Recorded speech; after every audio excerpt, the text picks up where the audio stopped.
Bonjour et bienvenue à tous à ce webinaire du Conseil régional de l'environnement de l'Abitibi-Témiscamingue qui est intitulé Priorité pour l'eau souterraine dans la prochaine décennie, le nécessaire rattrapage en eau potable. Pour vous en parler, nous accueillons aujourd'hui M. Olivier Pitre, diplômé en biologie à l'Université McGill et en océanographie à l'Université Dalhousie. Olivier Pitre est directeur général de la Société de l'eau souterraine Abitibi-Témiscamingue depuis 2012.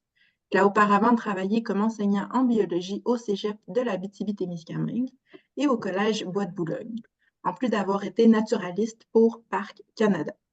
À titre de directeur de la CESAT, M. Pitt œuvre quotidiennement au développement d'une gouvernance régionale de l'eau souterraine, tout particulièrement des estuaires et moraines. Au cours des dernières années, il a supervisé la mise en œuvre des 10 premières années du projet ESCAIR et rédigé les principaux mémoires de l'organisme, notamment sur la protection des sources d'eau potable et la réforme du cadre d'autorisation environnementale du Québec. Donc, bonjour Olivier. Bonjour Andrea et bonjour à toutes les autres Andrea qui sont là aujourd'hui. Avant de commencer, je souhaite préciser qu'il y aura une période de questions à la fin de la présentation. Donc, je vous invite à noter vos questions, puis nous y reviendrons par la suite. Je souhaite également le préciser que vous pourrez réécouter ce webinaire qui sera enregistré, puis nous le rendrons accessible. Je vous enverrai le lien par courriel. Donc, sans plus tarder, je vais céder la parole à Olivier. Merci beaucoup, Andrea. Je vais commencer par remercier le Conseil régional de l'environnement de l'Abitibi-Témiscamingue pour son invitation. Je mentionnais à Andrea dans les derniers jours que ça faisait déjà quelques mois que j'avais accepté l'invitation, mais en montant la présentation, j'ai eu énormément de plaisir aussi parce que c'est un dossier qui est très important pour la Société de l'eau souterraine Abitibi-Témiscamingue. Et puis, ça nous a permis de ramasser beaucoup de choses qui ont bougé dans une période de temps très courte, je dirais depuis 2 ans, et puis de mettre tout ça dans un tout cohésif. Fait que, euh, donc, c'était un exercice très intéressant, déjà même avant de vous le présenter. Et puis, je vais aussi, c'est rare que je parle des cuisines, là, mais je vais m'excuser aussi pour le ton de ma voix. J'espérais que ça se soit placé ce matin. Ça va être un exercice d'humilité pour moi, un exercice d'endurance pour vous. Parfois, ça se replace avec le temps. Fait que peut-être rendu aux questions, j'aurais baissé d'une ou deux octaves. Fait que pour ce matin, donc, on parlait de la priorité pour la CESAT, pour l'eau souterraine en Abitibi-Témiscamingue, mais à notre humble avis aussi au Québec, c'est rattrapage qui s'impose en eau potable. Alors, le plan de la présentation d'aujourd'hui va être le suivant.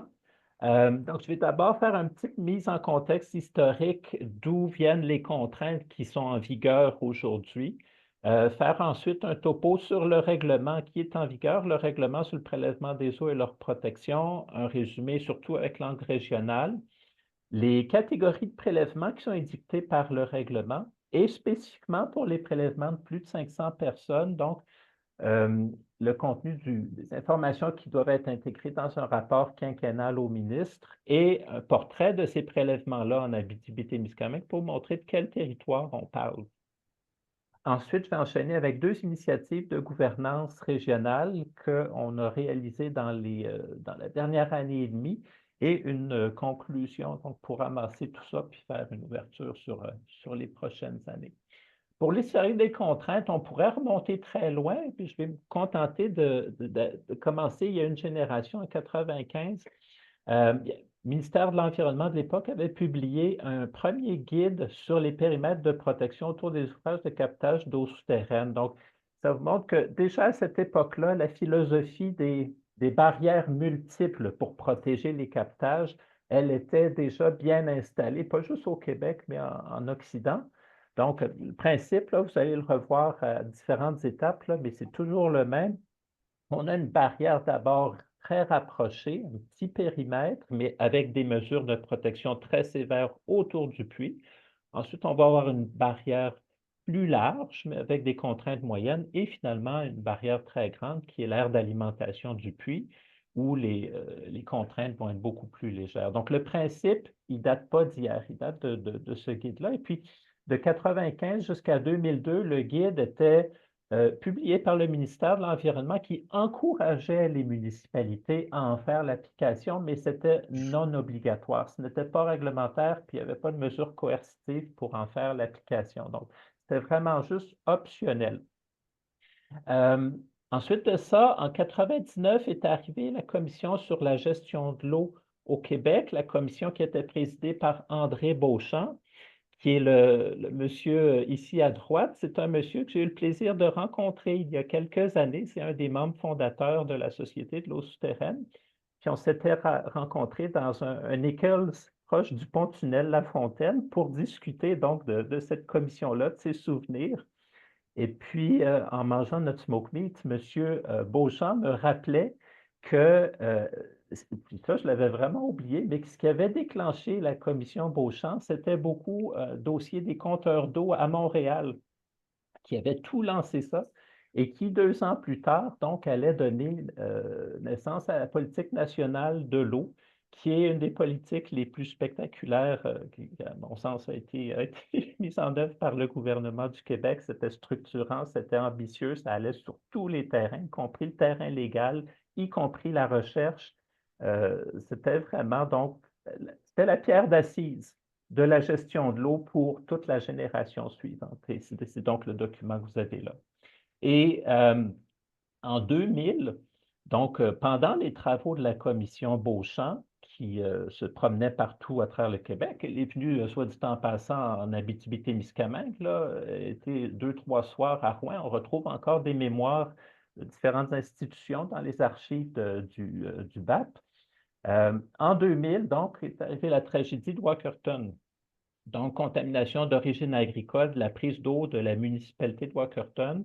C'était après des pluies très importantes. Donc, il y avait eu énormément de lessivage, beaucoup de bactéries E. coli, puis il y avait eu 7 décès qui ont été attribués à cette contamination-là, des centaines de personnes aussi qui ont été malades. C'était beaucoup des personnes âgées, mais il y a eu un bambin aussi qui était dans ce triste bilan-là. Et c'est à ce moment-là, je vous dirais que l'Ontario, mais pas seulement, l'Ontario et toutes les provinces du Canada se sont rendus compte qu'ils étaient fait un peu prendre les culottes baissées par ce type de contamination-là, qu'ils n'avaient pas le cadre légal nécessaire pour empêcher ce genre d'événement-là. Et c'est pour ça que 2 ans plus tard, donc, est arrivé le règlement sur le captage des eaux souterraines. C'était dans la foulée donc des travaux de la commission Beauchamp, mais Walkerton, la façon dont on peut le voir maintenant, c'est vraiment comme un événement qui a mis beaucoup, beaucoup de gaz dans le réservoir de la politique nationale de l'eau et qui a propulsé cette politique-là. Ça a donné notamment, c'est ça, ce premier règlement-là. La réglementation dans les autres provinces canadiennes date à peu près de la même époque, puis repose encore une fois sur le principe des barrières multiples. Ça a été 4 ans plus tard, donc ramassé aussi dans un guide de mise en œuvre du ministère de l'Environnement. Et donc, dans le cadre du règlement sur le captage des eaux souterraines, on reprend encore les mêmes barrières qui étaient promues depuis 1995. Alors, vous avez d'abord, je pense que André, est-ce que tu vois ma souris? Bon, alors vous avez d'abord cette première barrière-là qui est l'aire de protection immédiate. C'est un rayon de 30 mètres autour du puits. Donc, cette zone-là doit être clôturée, puis tout ce qu'on peut faire à l'intérieur, c'est vraiment juste en lien avec l'infrastructure de captage. Ensuite, vous allez avoir les périmètres les aires de protection intermédiaires. On en a 2 qui sont l'aire de protection bactériologique et virologique. C'est respectivement donc la distance d'écoulement de l'eau dans le sol sur une période de 200 jours et 550 jours. Et on les appelle comme ça. Ça, c'est le lac de Walkerton. Donc, c'est la période et la distance donc, où l'eau doit s'écouler pour neutraliser respectivement une contamination par une bactérie ou par un virus. Donc, à l'intérieur de ces polygones-là, c'est vraiment les usages agricoles qui sont contraints. Et finalement, on a une dernière aire de protection qui est l'aire de protection éloignée, c'est l'aire d'alimentation du puits. Donc, tout le territoire, et ça va jusqu'à la ligne de partage des eaux ici, tout le territoire qui finit par être capté par le puits. Donc, le principe de base, il demeure le même. Un des enjeux avec l'ancien règlement sur le captage des eaux souterraines, et c'est quelque chose qui était institutionnalisé, c'était autorisé par le guide de mise en œuvre du ministère qui a été publié en 2006 et qu'il permettait des polygones ouverts. Ici en région notamment, cette méthode-là d'établir les aires de protection a fait des ravages. Ce n'était pas juste nos petites municipalités qui avaient recours à ça, là. Je nommerai personne, ça reste dans le passé, mais ce n'était pas juste les petites. Et des grands spaghettis qui allaient du puits jusqu'à la limite de la figure du graphique avec cette ligne pointillée. Donc, ça se poursuit jusqu'à la ligne de partage des eaux souterraines, mais on ne la définit pas. Il y en avait une puis une autre ici en région. Et la question de comment les municipalités ont appliqué les contraintes réglementaires dans un polygone ouvert, là, il y a des usages qui étaient autorisés, mais d'autres qui étaient interdits. Cette question-là est restée en suspens. Et comment le ministère de l'Environnement a fait le contrôle environnemental de ces choses-là, c'est resté donc un mystère. Mais donc, là, le règlement, ce qui lui a donné son coup de grâce, le règlement de captage des eaux souterraines, ça a été donc la grande controverse sur les gaz de shale. Les gens disaient les gaz de schiste à l'époque, dans la vallée du Saint-Laurent, en 2000, 2013, 2012, 2013, début 2014. Et donc, cette image-là, donc, vous voyez, c'est ça, d'eau qui s'enflamme avec, en lien avec la fracturation hydraulique pour aller chercher des gaz de shale. A beaucoup, beaucoup fait bouger les municipalités ici dans ces années-là, particulièrement dans la vallée du Saint-Laurent. C'est vraiment à ce moment-là, je vous dirais que le reste du Québec, pour l'extérieur de l'Abitibi-Témiscamingue, à Côte-Nord, puis Saguenay-Lac-Saint-Jean, disons, et nord du Québec, c'est là que le reste du Québec a fait connaissance un peu avec la loi sur les mines. Ça a été leur baptême. Et puis, c'est assez incroyable là, que ce dossier-là des gaz de schiste retentisse encore. Là, je ne sais pas s'il y en a qui ont suivi le débat entre les candidats à l'élection présidentielle il y a 2 semaines, là, mais c'est encore un élément donc, dans le débat aux États-Unis, particulièrement en Pennsylvanie, qui est un swing state. Et donc, 2013, c'est ça, ce nouvel enjeu-là, qui n'était pas encadré par le règlement sur le captage des eaux souterraines, est venu donc beaucoup motiver la mise à jour réglementaire. Donc, ça a été la fin du règlement sur le captage des eaux souterraines en 2014, qui a été abrogé et remplacé par le règlement sur le prélèvement des eaux et leur protection. C'est le règlement qui est en vigueur encore ce matin, au moment où je vous parle. Donc, un règlement qui a maintenant célébré son 10e anniversaire en août dernier. Pour l'Abitibi-Témiscamingue, évidemment, tout le chapitre qui a été ajouté sur l'exploration et exploitation des hydrocarbures, ça ne nous concerne pas beaucoup parce qu'on est assis sur le bouclier canadien des roches qui ont plus de 3 milliards d'années. Donc, c'est beaucoup plus dans le sud du Québec que ces modalités-là sont utiles. Mais quand même, pour l'Abitibi-Témiscamingue, ça uniformisait les catégories de prélèvement. C'était assez difficile de jongler toutes les catégories avant. Là, il y avait des catégories par mètre cube par jour, puis il y en avait d'autres qui étaient des nombres de personnes desservies. Maintenant, on uniformise ça. Ça inclut les prises d'eau de surface. Fait que pour les municipalités qui sont approvisionnées en eau de surface, on va en voir 3 principales tantôt, Macamic, Témiscamingue et le captage principal de Rouyn-Noranda aussi dans le lac du Faux.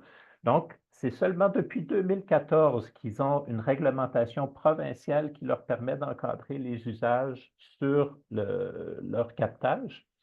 C'était la fin des polygones ouverts aussi. Donc, maintenant, on a encore des grands spaghettis, mais ils sont fermés au moins. Et puis, on peut donc calculer une superficie, ce qu'on ne pouvait pas faire avant. Et c'est aussi la fin de l'autosurveillance. Donc, au dernier picot aussi sur ma diapo, j'inscrivais que les municipalités devaient donc mettre à jour leurs aires de protection au 31 mars, bien, 2021. À cette date-là, ils devaient remettre copie de leurs aires de protection non seulement au ministre, mais aussi à la MRC, à l'OBV local, l'organisme de bassin versant, pardon, et les municipalités aussi voisines si son aire d'alimentation débordait chez des voisines, ce qui est dans certains cas le cas en Abitibi-Témiscamingue. Et donc, le bilan des contraintes du règlement, ben, il faut comprendre que c'est un règlement qui est incomplet mais perfectible. Il reflète l'histoire, en fait, notre règlement sur le prélèvement des eaux et leur protection. Donc, il ne prévoit pas des événements futurs, il reflète des événements passés. Alors, les principales contraintes, sont dans le règlement, c'est les contraintes agricoles qui sont l'héritage de Walkerton et donc ce nouveau chapitre sur les hydrocarbures qui est hérité des controverses 2012-2013 sur les gaz de shale. Et donc, pour ce qui est des catégories de prélèvement, c'est assez simple. Donc, on en a 3 qui sont définies à l'article 51 du règlement. Les catégories 1, ce sont les prélèvements qui desservent plus de 500 personnes au moins une résidence.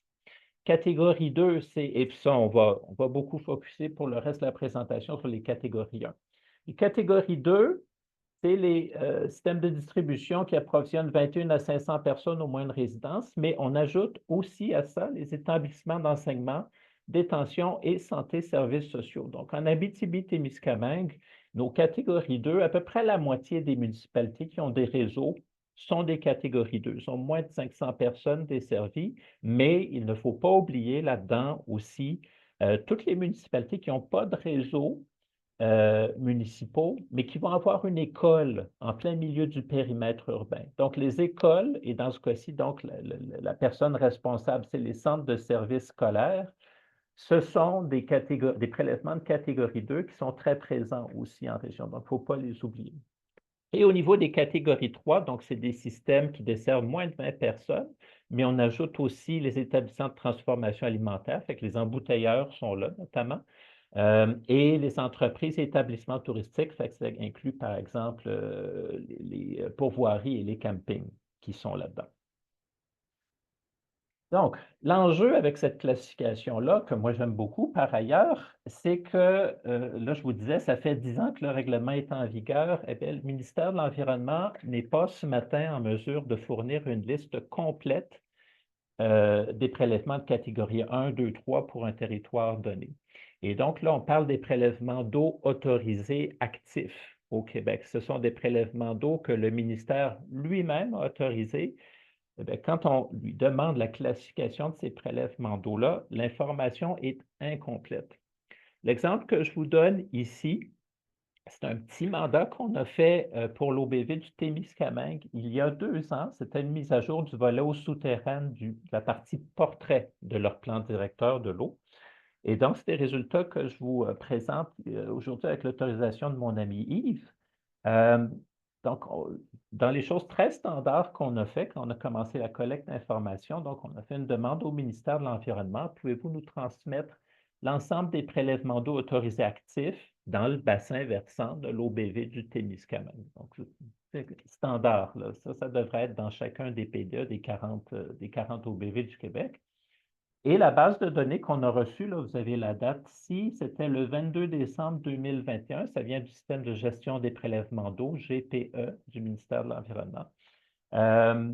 Nous donnait pour un total de 122 prélèvements d'eau autorisés dans leur bassin versant, 70 prélèvements pour lesquels la classification n'était pas à cette date-là établie. Donc ça, c'est un enjeu, juste pour faire comprendre, ce n'est pas mon côté TOC, j'aime pas avoir des trous dans les bases de données, c'est vrai, mais c'est plus que ça, parce que dans le cadre légal actuel, il y a certains contrôles environnementaux qui se font sur la base de cette classification-là, des choses qui vont être autorisées pour des catégories 2, mais pas pour des catégories 1, puis modulées aussi selon les aires de protection. Donc, d'avoir les trous dans cette base de données, ce n'est pas juste régional, c'est vraiment national, ce n'est pas juste un enjeu de gouvernance, c'est un enjeu de gestion. C'est vraiment quelque chose qui doit être réglé au plus vite. Et ça fait que le ministère de l'Environnement, pour l'instant, n'est pas en mesure de fournir une carte de nos prélèvements d'eau autorisés au Québec. Si vous allez sur son atlas de l'eau, qui est l'atlas géométrique principal pour ces données-là, c'est disponible en ligne gratuitement, pas besoin de licence, rien. Vous avez une catégorie ici qui est les usages de l'eau. Et ce que le ministère de l'Environnement publie, ce sont uniquement les prélèvements d'eau autorisés depuis 2014. Et la raison pour ça, c'est 2014, là, vous l'aurez deviné, c'est l'année de l'entrée en vigueur du règlement sur le prélèvement des eaux et leur protection et le début de cette classification-là. Donc, ce qu'on nous a expliqué, c'est que la classe des prélèvements d'eau est attribuée seulement pour les prélèvements d'eau qui ont été autorisés après l'entrée en vigueur du règlement, après août 2014. L'autre fenêtre pour boucher le trou dans la base de données, c'est quand l'autorisation de prélèvement d'eau est renouvelée. Typiquement, ces autorisations-là ont une durée de 10 ans. Fait que là, 2014 à 2024, c'est d'être compréhensif, mais à partir de maintenant, il faut, donc je vais être bien clair là-dessus, pour les municipalités, mais pour l'ensemble des gens qui nous écoutent, il faut perdre patience avec donc ces trous-là dans la base de données. Il n'y a plus de bonne raison d'en avoir. Et ça donne des atlas comme celui-là, avec juste des données depuis 2014, ce que j'ai souvent utilisé l'image quand j'en parlais au ministère de l'Environnement ou aux collègues au regroupement des OBV du Québec, est l'équivalent d'avoir une carte routière qui vous présente juste les routes construites depuis 2014. Alors, on ne réfère pas les gens à cet atlas-là, malheureusement, ça ne décharge pas le service d'accès à l'information du ministère de l'Environnement. La meilleure façon d'avoir l'information complète, c'est encore malheureusement la demande d'accès à l'information. Ce bémol-là étant fait, pour les prélèvements de catégorie 1, donc les plus de 500 personnes et au moins une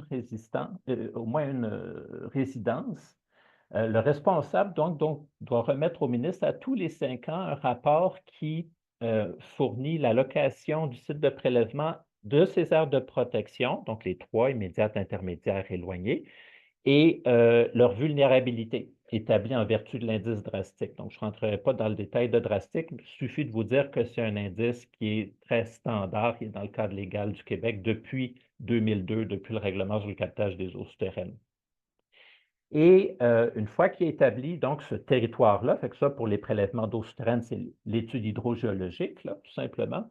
Une fois que ça, c'est fait, sur le territoire de l'aire d'alimentation, il doit recenser tout ce qui peut chirer, tout ce qui peut poser un risque au captage, à la pérennité du captage, et ça, c'est l'analyse de vulnérabilité sur l'ensemble du territoire du prélèvement d'eau. Et donc, je mentionnais que on avait jusqu'au 31 mars 2021 pour compiler ça. Ce n'est pas des choses qui étaient disponibles via le ministère, mais donc nous autres, directement via les municipalités, les préleveurs de catégorie 1 de la région, on a compilé donc ce tableau-là régional.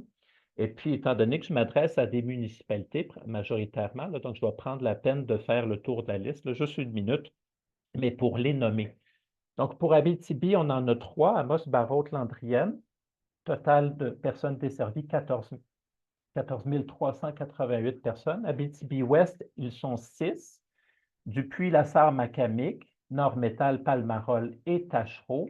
Dupuis est passé sous la ligne des 500 personnes. C'est toujours ça, hein, quand on compile des données, là, 2 mois après, l'évaluation du nombre de personnes desservies a été refaite à la baisse. Donc, ils ont, entre guillemets, perdu leur statut de prélèvement de catégorie 1. Mais à l'inverse, du parquet a fait le chemin inverse. Ils étaient des moins de 500 personnes et depuis, ils sont passés dans la liste des catégories 1 de la région. Donc, on reste à 6 pour Abitibi-Ouest. Témiscamingue, c'est ceux qui en ont le plus. Il y a 7 préleveurs de catégorie 1 au Témiscamingue. Ce sont des faibles populations dans la plupart des cas, mais quand même, en termes de nombre de captages, c'est la MRC qui en a le plus. Béarn, Laverle-Cher, Lorrainville, Notre-Dame-du-Nord, Saint-Bruno, Témiscamingue et Ville-Marie. La vallée de l'Or, donc c'est là qu'on a les plus grands captages d'eau souterraine de la région. Alors, Sainte-Terre, Val-d'Or et Malartic sont là pour un total de 35 553 personnes. Et Rouyn-Noranda a 4 captages dans 4 quartiers distincts qui sont des plus de 500 personnes. C'est Baudry, Cadillac, Évin et évidemment le plus gros prélèvement d'eau public de la région, Rouyn-Noranda, secteur Rouyn-Noranda, dans le lac du Faux avec 31 120 personnes, mais quand même, on ajoute 4 000 personnes de plus avec les 3 autres captages dans les 3 autres quartiers. Donc, ça nous donne un total régional pour les captages de catégorie 1 de 106 621 hommes, femmes et enfants desservis par ce type de captage-là. Il y en a 23 prélèvements. Si on prend juste les captages d'eau souterraine, c'est à peu près la moitié de la région, 70 790, mais c'est quand même, vous voyez, la grande majorité des captages, 20 sur 23. Et on a une autre Andrea qui vient d'arriver. Donc, maintenant, je fais la distinction donc, c'est très majoritairement, c'est ça, des captages d'eau souterraine, mais on a 3 exceptions dans 3 MRC distincts qui sont Macamic, Témiscamingue et Rouyn-Noranda, secteur Rouyn-Noranda, qui sont approvisionnés en eau de surface.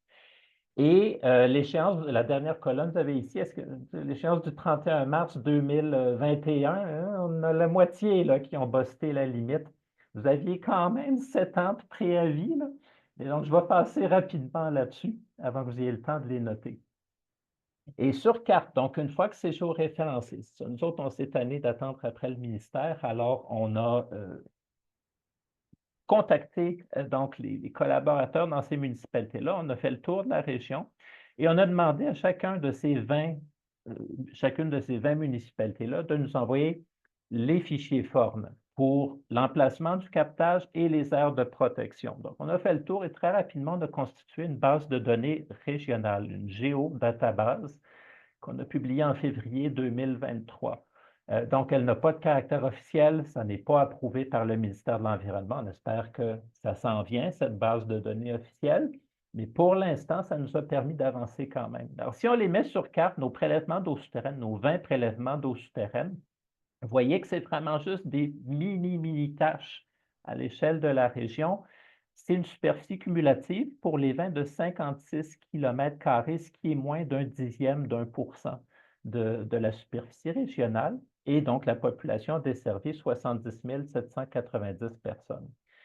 Le portrait est très différent quand on ajoute nos 3 préleveurs d'eau de surface.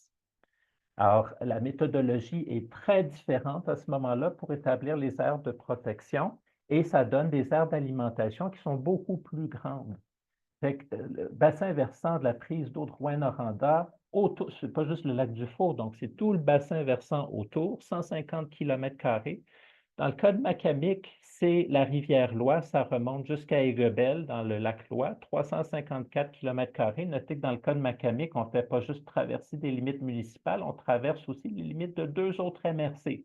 Donc, évidemment, pour l'aménagement de ces territoires-là, ça complexifie les choses. Et finalement, Témiscamingue, c'est grosso modo le tiers de la superficie de la MRC, 6152 km². Donc, puis dans le cas de Rouyn-Noranda-Macamic, ce qui les contraint en superficie, je vous dirais, c'est qu'ils ne sont pas très loin de la ligne de partage des eaux continentales. Pour Témiscamingue, on n'a pas ça. Et c'est ce qui fait qu'elle est tellement importante. Donc, même si on parle juste de 3 prélèvements d'eau, la superficie est 2 ordres de grandeur plus élevée que pour les prélèvements d'eau souterraine, pour une population desservie de 35 831 personnes. Et donc, ça vous montre comment que pour la gestion de ces superficies-là, de ces aires de protection-là, et aussi pour la gouvernance pour des organismes comme le mien, on ne peut pas y aller à la même vitesse avec les 2 types de captage. On peut être beaucoup plus effronté, audacieux avec nos propositions de modulation sur 56 km² qu'on peut l'être sur 6655 km². C'est pour ça que depuis qu'on a publié ça il y a 1 an et demi, nous autres, donc, on se concentre vraiment exclusivement sur les 20 captages d'eau souterraine. Pour les 3 d'eau de surface, il y a les organismes de bassin versant. C'est des municipalités aussi qui ont quand même des moyens puis qui ne sont pas démunis. Donc, mais ce n'est pas dans le mandat de la Société de l'eau souterraine Abitibi-Témiscamingue. Et pour le reste de la présentation, donc, on va présenter 2 mesures de gouvernance régionale, mais en focusant vraiment sur les captages de plus de 500 personnes d'eau souterraine.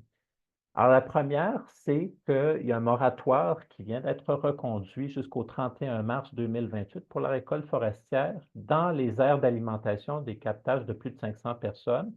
Pas tous les captages de plus de 500 personnes, c'est ceux qui sont sur Esquerre-Mauraine et sous unité d'aménagement forestier. La deuxième, je vais y venir dans une seconde.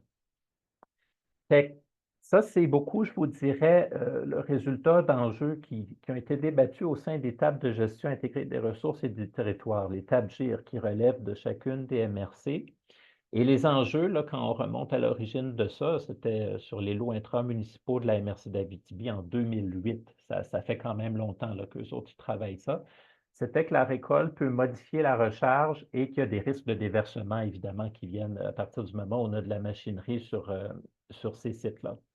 Et Donc, la base avec laquelle on travaillait pour cet enjeu-là, c'était l'ancien RNI, aujourd'hui le Règlement sur l'aménagement durable des forêts, mais la norme n'a pas changé. Si on a interdit l'aménagement forestier dans un rayon de 60 mètres autour de la prise d'eau, c'est à peu près une superficie d'1 hectare. Et donc, il a été jugé par l'Étabgir que cette norme-là est insuffisante et au niveau du territoire régional, là, ce que ça représente, on en a 4.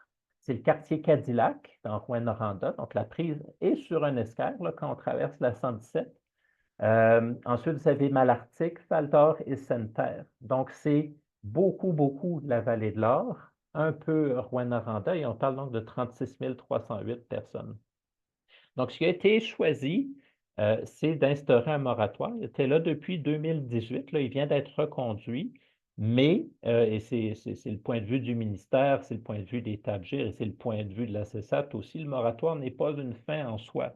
Ce qu'on veut faire avec ce temps-là, c'est se donner le temps de faire de la recherche expérimentale pour trouver c'est quoi le meilleur type de récolte forestière sur escarre, celui qui a le moins d'impact sur l'aire d'alimentation de ces 4 captages-là.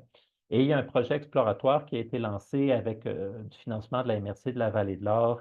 C'est le groupe de recherche sur l'eau souterraine qui mène le projet et qui est en train donc de mettre les premières pierres sur ce type de recherche-là. Donc, pour que quand ces superficies-là vont revenir dans le calcul de la possibilité forestière, qu'on ait des modalités qui aillent au-delà du principe de précaution, mais qui soient fondées sur donc des résultats expérimentaux qu'on aurait fait ici. Et c'est donc ce moratoire-là, il est inscrit dans le document, vous pouvez le trouver en ligne, là, ça s'appelle l'analyse des enjeux, document en soutien à l'élaboration des PAFI tactiques.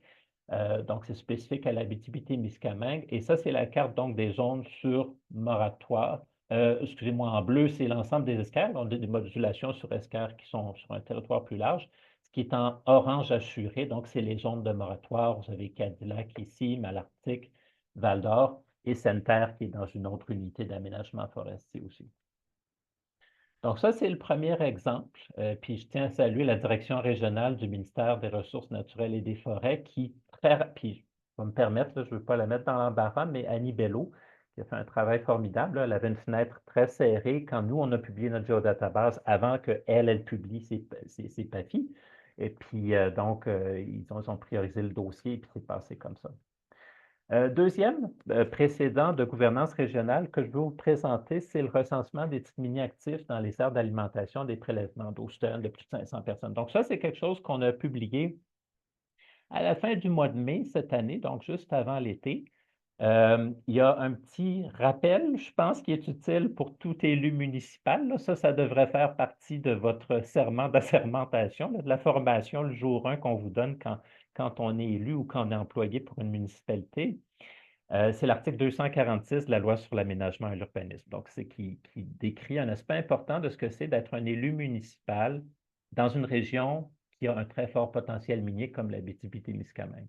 Alors, ça nous rappelle cet article-là qu'aucune disposition de la présente loi, d'un plan métropolitain, d'un schéma d'aménagement de la MRC, d'un règlement d'urbanisme de la municipalité, résolution de contrôle interminaire, règlement de zonage, lotissement ne peut avoir pour effet d'empêcher la désignation sur carte d'un claim, l'exploration, la recherche, la mise en valeur ou l'exploitation de substances minérales faites conformément à la loi sur les mines. Donc, votre PU donc, ne peut pas encadrer cette exploitation-là. Ça inclut les substances minérales de surface, les sablières.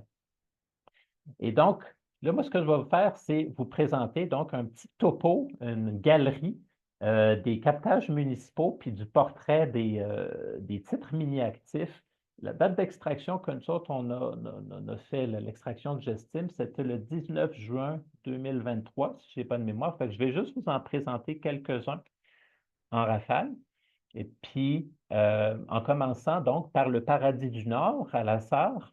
Donc, la prise d'eau de la Sarre, elle est dans un tout petit escaire où on voit déjà, vous voyez sur les images satellites, certaines sablières qui sont là. Et tout ce que vous allez voir assuré ici, c'était des claims actifs à cette date-là. Les aires de protection sont encore une fois ici. Donc, le picot orange, c'est la zone clôturée, c'est l'aire de protection immédiate autour du puits.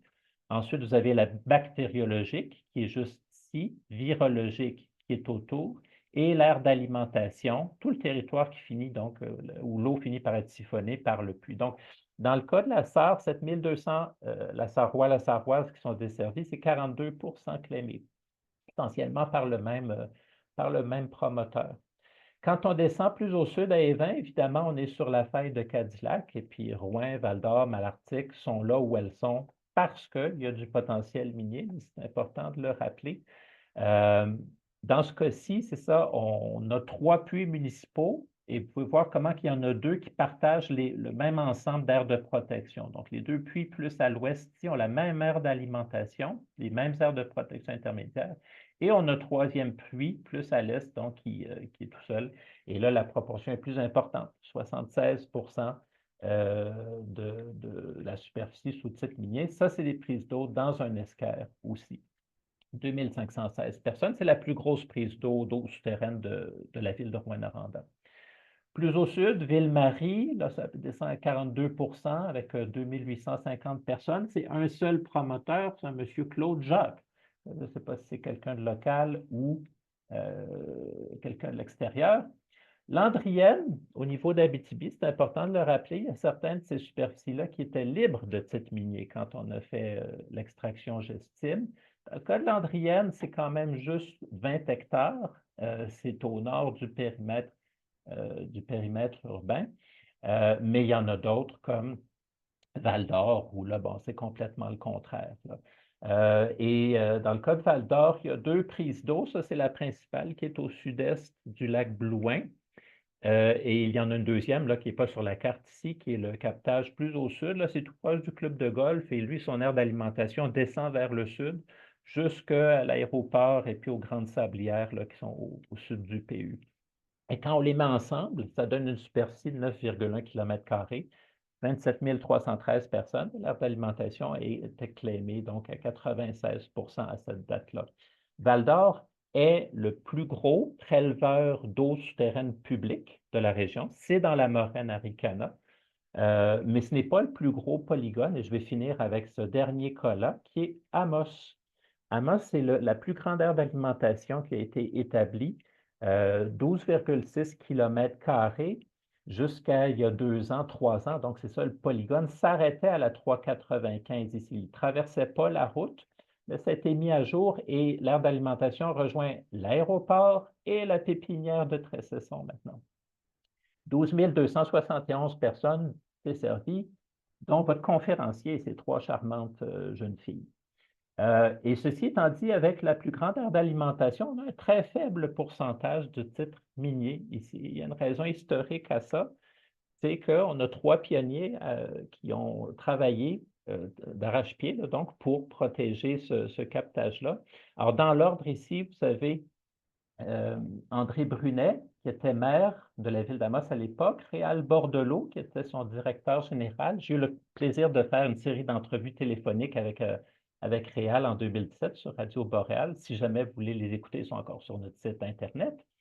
Et évidemment, François Gendron, député d'Abitibi-Ouest. Donc, la ville d'Amos, depuis un certain nombre d'années, avait épuisé les recours qui lui étaient fournis par la loi sur l'aménagement et l'urbanisme et avait donc élaboré un projet de loi d'intérêt privé. Ça prenait un député pour porter ça. C'est M. Gendron, donc, qui l'a fait. Et la ministre des Ressources naturelles de l'époque, plutôt que d'ouvrir ce panier de crabes-là et de créer un précédent inconfortable, a édicté donc le premier arrêté ministériel qui soustrayait l'aire d'alimentation d'un captage de plus de 500 personnes à l'activité minière. C'était en 1994. Il y en a 3 autres qui ont suivi. Et leur legs, ces 3 hommes-là, donc ça a été 20 ans plus tard, en bonne partie, la mise à jour de l'article 304, la loi sur les mines. L'article 304, c'est celui qui dit que les pouvoirs discrétionnaires de la ministre, dans ce cas-ci, la ministre Blanchette-Vézina, à soustraire des territoires à l'activité minière pour motif d'intérêt public. Donc, depuis 2013, dans la liste, il y a une liste très, très, très variée de choses qu'elle peut soustraire. Donc, on a les aires de protection des captages de plus de 500 personnes. Et l'autre leg, c'est l'article 304.1.1, qui est celui-là, vous êtes probablement plus familier avec, c'est celui qui dit donc les territoires incompatibles avec l'activité minière. Et dans l'OGAT, qui a été l'orientation gouvernementale en aménagement du territoire, qui a été publiée en 2016 par le ministère des Ressources naturelles et le ministère des Affaires municipales. Il y a une très courte liste des choses que ces deux ministères-là considèrent qui peuvent être TIAMées. Je vais prendre le verbe, là, tout le monde le fait, là, mais qui peuvent être convertis en TIAM, désignés en TIAM, et ça inclut donc l'aire d'alimentation et des captages de plus de 500 personnes. Je tiens à saluer d'ailleurs le travail à l'époque de Pierre Doucet et de Chantal Carrier, respectivement aux ressources naturelles et affaires municipales dans nos directions régionales qui avaient collaboré là-dessus. Donc, le bilan des titres miniers à l'échelle régionale dans ces 56 km² de nos captages d'eau souterraine de plus de 500 personnes, il demeure quand même très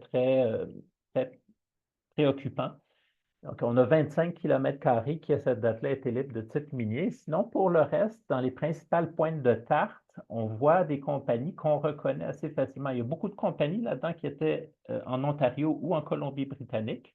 Mais O3 Mining et Probe Gold ont toutes les deux pignons sur rue en région et ont chacune un projet en développement en ce moment sur le territoire de la ville de Val-d'Or. Donc, O3 Mining, c'est le projet Marban dans le secteur du Buisson et Probe Gold, qui a son projet Novador plus à l'est dans le secteur de Louvicourt. Donc, pour la ville de Val-d'Or, ça lui donne une très bonne poignée pour discuter, négocier avec ces deux compagnies-là qui ont des titres miniers donc dans l'aire d'alimentation de son puits. Donc, je veux bien faire peut-être clarifier aussi, donc ces deux projets-là sont en dehors d'aires de protection de captage de plus de 500 personnes. C'est d'autres titres détenus sur d'autres territoires, mais ça reste donc la même compagnie, le même interlocuteur.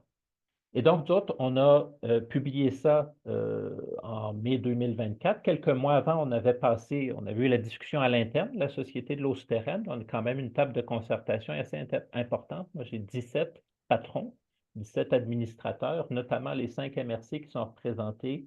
Et on a donc pris position formellement pour voir que ces territoires-là soient TIAMés, qu'ils soient désignés comme territoires incompatibles avec l'activité minière. On n'a pas ce pouvoir-là.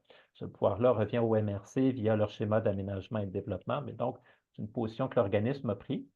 On a distribué donc le portrait en 2024 à l'ensemble des municipalités MRC et des détenteurs de titres miniers, parce que pour la plupart de ces gens-là, de ces compagnies-là, ils apprenaient l'existence de ces polygones-là. Je rappelle qu'ils ne sont toujours pas sur Gestime. Donc, à moins d'avoir eu le transfert direct, ben pour certains, c'est ça, ça a été une très grande surprise. Peut-être moins pour les entreprises qui ont des bureaux ici en région, mais comme je vous disais, il y a pas mal de ces entreprises-là qui ne sont pas, présentes en région. Et dans les jours qui ont suivi, donc, Miniero 3, qui avait pas mal, je pense que c'était le plus gros détenteur de titres miniers actifs dans l'aire d'alimentation de Val-d'Or, le plus gros préleveur d'eau souterraine de la région. Il y a eu donc des discussions qui ont commencé. Miniero 3 a pris engagement à ne pas travailler ces claims-là. Il y a des dispositions de la loi sur les mines qui permettent de soit payer pour renouveler les titres sans les travailler, soit reporter les travaux sur d'autres titres miniers actifs dans un rayon, je pense, maximum de 5 km². Et les discussions sont en cours avec notamment notre excellent Michael Ross à la ville de Val-d'Or. Au niveau du conseil, je pense que c'est Benjamin Turcotte qui a le dossier, puis ils sont en discussion avec Miniero 3. Il y avait des discussions qui devaient se faire avec une autre compagnie aussi. Donc, si je ramasse tout ça, et puis bon, j'ai dépassé mon temps un peu, je vais enchaîner la conclusion rapidement. Pour ce qui est des défis de la prochaine décennie, pour nous, encore une fois, c'est vraiment à l'échelle de ces territoires-là. On va beaucoup se concentrer sur ces 56 km² et les relations avec ces 20 partenaires-là. Et il y a du travail pour tout le monde. Alors, pour les 20 préleveurs de catégorie 1 de la BTB-Témiscamingue, je vais rappeler qu'identifier les aires de protection, faire l'analyse de vulnérabilité, ça, c'est obligatoire, c'est en vertu de l'article 68 du RPEP. Mais faire le plan de protection, qui est comme la troisième étape de cette séquence-là, 1, on caractérise notre territoire, 2, on recense quels sont les risques, et 3, c'est le plan d'action. Qu'est-ce qu'on fait pour pas que ces risques-là soient avérés, puis pour pérenniser notre captage? Bien, le plan de protection des sources, lui, il est optionnel. On n'a pas recensé sur nos 20 là, lesquels en font, lesquels n'en font pas. la CESAT est à contrat avec l'OBV Abitibi-Jamésie pour ceux d'Amos et Sainte-Terre, mais au-delà de ça, je ne pourrais pas vous dire à combien on chiffre sur 20. Et donc, ce serait ça un objectif vraiment très réaliste pour ces 20 municipalités-là, qu'en disant on est 20 sur 20, qu'il y ait des plans de protection qui aient été élaborés et qui soient en phase de mise en œuvre. Je rappelle que l'enveloppe de financement du ministère, une fois n'est pas coutume, mais pour ce mandat-là, elle est très généreuse. Donc, il y a très peu d'excuses pour ne pas le faire. Au niveau du ministère de l'Environnement, il y a un rattrapage à faire. Donc, la première étape à faire, parce que tout défi qui va arriver va être entravé, on va être mal équipé pour le gérer si on a nos trous dans la base de données nationale des prélèvements d'eau autorisés. Donc, il faut notamment compléter cette classification-là, 1, 2, 3 des prélèvements d'eau autorisés. Ce n'est pas le seul champ où il y a des trous, mais il y en a d'autres que j'ai déjà signalés au ministère, mais c'est le principal. Et deuxième point pour le ministère de l'Environnement, c'est que ça nous prend à court terme un bilan national de la mise en œuvre du règlement sur le prélèvement des eaux et leur protection. Donc, d'être capable de dire à l'échelle du Québec, voici la portion du territoire qui approvisionne nos municipalités, nos prélèvements de plus de 21 personnes, de plus de 500 personnes en eau potable. Voici la superficie en kilomètres carrés, en pourcentage du territoire du Québec. Et écoutez, c'est une honte nationale, là. En Ontario, ça fait des années qu'ils ont ces cartes-là et puis qu'ils sont capables de faire ces bilans-là. Ça nous prend ça ici. Et ça prend aussi un bilan national des analyses de vulnérabilité. Donc, s'il y a des risques qui sont très transversaux, qui sont documentés à Gaspé puis jusqu'à la Sarre, bien là, à ce moment-là, ça nous amène au picot suivant. Quand on a notre bilan national, bien là, peut-être qu'il y a une mise à jour réglementaire du RPEP qui est pertinente à faire. Mais pas avant d'avoir fait le bilan, comme on l'a fait quand le règlement sur le captage des eaux souterraines a été abrogé. Là, on n'a pas fait de bilan à ce moment-là. Ça nous prend un bilan national RPEP. Et finalement, pour les organismes de gouvernance, puis encore une fois, ça, ce n'est pas juste au régional, c'est vraiment au national. Pour les organismes de bassin versant, conseils régionaux de l'environnement, ben, c'est vraiment de prioriser la gouvernance de ces territoires-là. Fait que, pourquoi est-ce que nous autres, on s'intéresse à ce sujet-là seulement depuis 2 ans, puis que ça fait presque 20 ans qu'on travaille beaucoup plus au niveau des esquerres moraines? Bien là, je suis allé chercher une petite capsule temporelle de 2010, du temps où mon ancien président, Serge Bastien, et moi, on était tous les deux commissaires à la Commission régionale sur les ressources naturelles et le territoire. Et puis, on avait donc publié une fiche de gestion intégrée des ressources et du territoire sur cette question-là. On notait que la proportion des ouvrages de captage alimentant plus de 20 personnes pour lesquels l'aire d'alimentation établie est présentement indéterminée. Donc, en d'autres mots, on n'avait juste pas de carte jusqu'à il y a 18 mois. Et la raison pour laquelle on travaille avec les esquerres moraines depuis 20 ans en priorité, c'est en bonne partie parce qu'on avait une excellente carte et un excellent cartographe qui était la Commission géologique du Canada. Depuis le début des années 2000, on peut travailler avec ces territoires-là et faire des propositions de gouvernance. Dans le cas des aires de protection des captages municipaux, c'est tout récent qu'on peut le faire. Ça a pris une génération depuis la tragédie de Walkerton. On aurait pu faire beaucoup plus vite. Et dans l'intervalle, il y a un paquet d'usages qui se sont inscrits dans ces territoires-là qui ne sont pas toujours compatibles avec l'usage de captage d'eau potable. Et c'est pour ça que, dans le titre de ma présentation, je parle vraiment de rattrapage. Et donc, je termine en remerciant tout d'abord, évidemment, nos 20 préleveurs de plus de 500 personnes, desservant plus de 500 personnes en eau potable à Abitibi-Témiscamingue pour votre aide à constituer la géodatabase régionale de ces polygones-là. Il y a encore, ce matin, on est encore la seule région administrative où on a ça. Ça n'existe pas au national. Et je pense, sans trop me tromper, que ça aurait été probablement beaucoup plus difficile à faire dans d'autres régions qu'en Abitibi-Témiscamingue. Donc, une autre grande source de fierté pour moi. Je remercie aussi la direction de l'eau potable et des eaux souterraines de surface du ministère de l'Environnement. À chaque fois qu'on les contacte, eux autres, en général, c'est pour mettre de la pression, notamment sur les 2 picots qui sont à leur charge là, de la diapo précédente. Et invariablement, c'est des gens qui sont d'une courtoisie, d'un professionnalisme sans faille. C'est toujours des échanges très agréables. Et finalement, donc, le Conseil régional de l'environnement de l'Abitibi-Témiscamingue pour nous permettre donc de rencontrer les municipalités et de réaliser cette présentation-là. Vous laissez donc sur cette citation de Daniel Pénac, qui était l'auteur de La Fée Carabine. Ne cherchez pas à écrire l'histoire, contentez-vous de rendre ses droits à la géographie. C'est la leçon pour la présentation de ce matin. Je vous remercie beaucoup. Merci beaucoup, Olivier, pour ce partage-là. Je vais maintenant arrêter l'enregistrement, puis nous pourrons passer maintenant à la période de questions.